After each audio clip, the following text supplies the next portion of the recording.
Okay, so after that introductory example with finding the Taylor polynomial for e to the x, let's define this officially. So the nth degree Taylor polynomial of a function f of x at 0, so just think centered at 0, we're going to call it p sub n of x. So polynomial nth degree of x is equal to this. And hey, we see the summation notation from k equals 0 to n. And, kind of bear with this notation here. A sub k, so we'll have some coefficient for each value of k. Then we'll multiply whatever that coefficient is by x raised to the k. All right.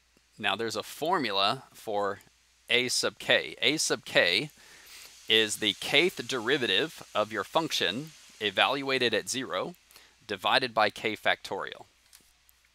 Now that can be a little bit much for a lot of folks, so let me write it out a different way, just in the expanded form, we might say, instead of the summation form. Here it is. So your nth degree Taylor polynomial, you'll begin with the 0 degree. So the original function evaluated at 0 because that's where we are centering. And then because it's the first term here at k equals 0, we've got 0 factorial and x raised to the 0. Then we look at the first derivative evaluated at 0 over 1 factorial x to the first. The second derivative at 0 over 2 factorial x squared. Keep going until you reach your degree. So if it's for the nth degree, then we would end on the nth derivative at 0 over n factorial x to the n.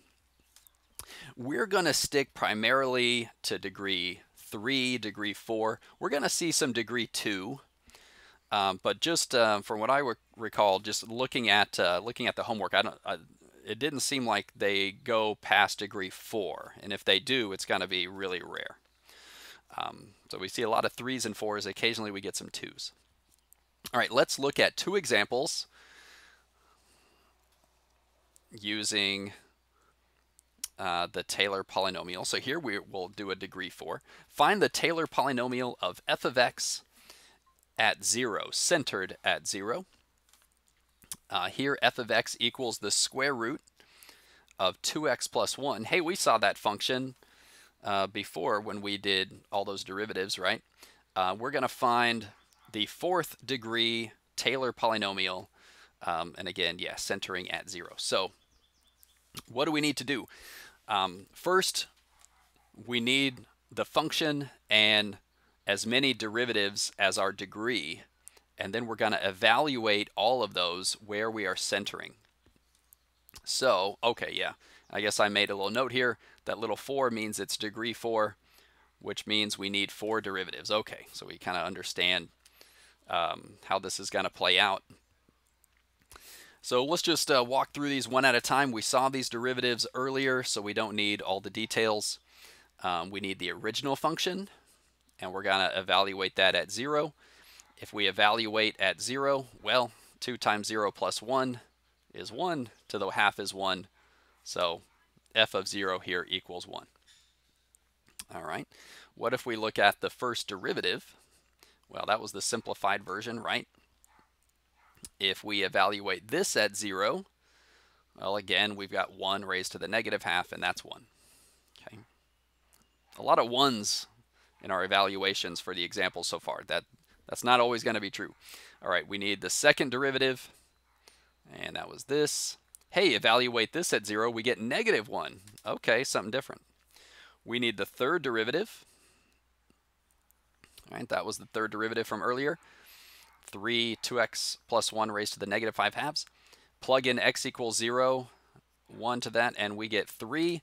And now we're to degree 4, so we need a 4th derivative. Let me just go ahead and slide this up at this point. Our 4th derivative was that right there. Plugging in 0 gives us negative 15. Okay. Now what we're really after here are these 5 numbers, right? 1, 1, negative 1, 3, negative 15, and obviously we can tell which degree derivative they go with. Well, I guess that's the end of this page. I'm going to continue that on the next page. Let me see if I can fit this bottom portion here with the first line at least, because there's some carryover there.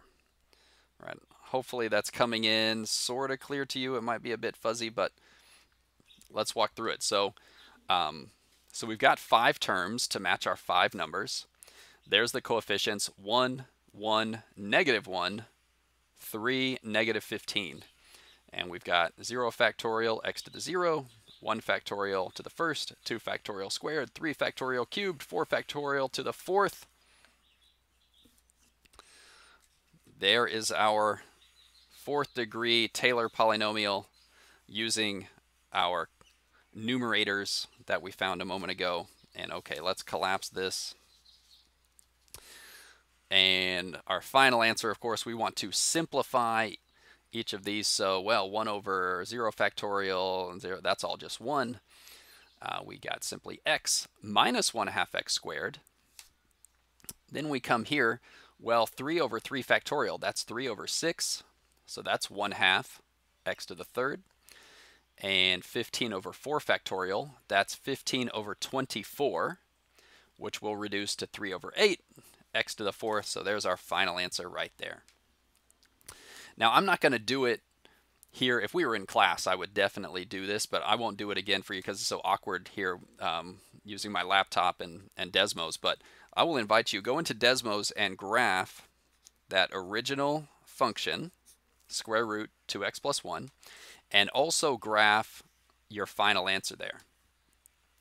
And each time you add on the next term, it will get more and more accurate to this graph centered around 0. So it's going to be perfect at 0 itself.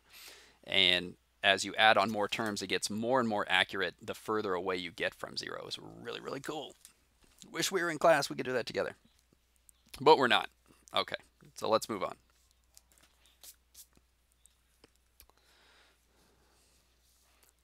Here's part B, same idea. Hey, we've got a natural log. So we'll have done e to the x, a square root function, and now natural log of x plus 1. This time we're only looking for the 2nd degree polynomial, again centered at 0. So that will be less work, right? We're excited when we see just degree 2. That means we need the original function plus 2 derivatives. So let's go ahead and do that. Original function natural log of x plus 3. Well, evaluating that at 0 is just the natural log of 3. Okay. Taking a derivative. Well, 1 over x plus 3. Evaluating at 0, 1/3. Second derivative, I'll just go ahead and show you the whole thing. I'm going to go ahead and use quotient rule here. So I got low d high minus high d low all over the low squared. That works out to be negative 1 over x plus 3 quantity squared. And evaluating this at 0, well, negative 1/9. Okay, I can stop there because I have my second derivative. That's my degree 2. And you notice whatever degree they tell you, you actually end up with 3 terms. It's always one more because you start at 0. Okay, we'll take those 3. Those are going to be our coefficients. See how much I can fit on the screen. Okay, so I've got my 3 terms. My numerator is natural log 3, positive 1/3, negative 1/9. 0 factorial, 1 factorial, 2 factorial, x to the 0, x to the first, x squared. I've got it right there. I just need to simplify. Let's get rid of all that. And well, this first one, right? I mean, 0 factorial and x to the 0 always 1, so that's just the natural log of 3 plus 1/3 x. And this works out to be negative 1/18 x squared. And we got it right there. Again, if we were in class, we would definitely do this. I'll invite you, go back and graph that original function, y equals the natural log of x plus 3, and also graph this, and one term at a time, and every time you add another term, it gets more and more accurate to this, centered at 0. Okay, we're going to stop this video here. In the next video, we're going to look at centering at other numbers other than 0. See you there.